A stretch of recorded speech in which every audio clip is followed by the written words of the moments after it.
Hey guys, welcome back to the channel. Today I'm back with yet another tutorial video on app guide, and in today's video I'll show you how you can change your Yahoo account password. So you use a Yahoo account, for some reason you think your password is not secure enough or there is some other reason to change your password, but you can't figure out how you can change the password for your Yahoo account. You've clicked on the right video. Today I'm going to do exactly that and show you how you can change your Yahoo account password as well.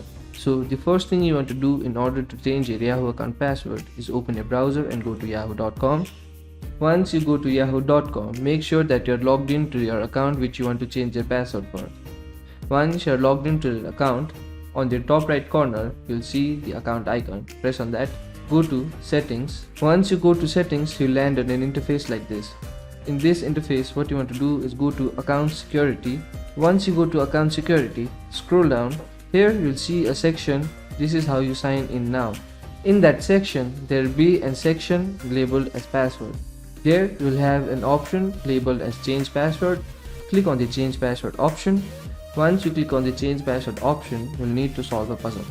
Once you complete the puzzle, click on the continue button. Once you click on the continue button, you'll land on an interface like this. Here you can create a new password for your account. Now create a new password for your account. Before you create your new password, there's one thing you need to keep in your mind. The password you create for Yahoo cannot be your name. Your password should not include your name. So go ahead and create a password. Once you create a new password, click on the continue button. There you go, you have successfully created a new password for your Yahoo account. Now you can feel even safer.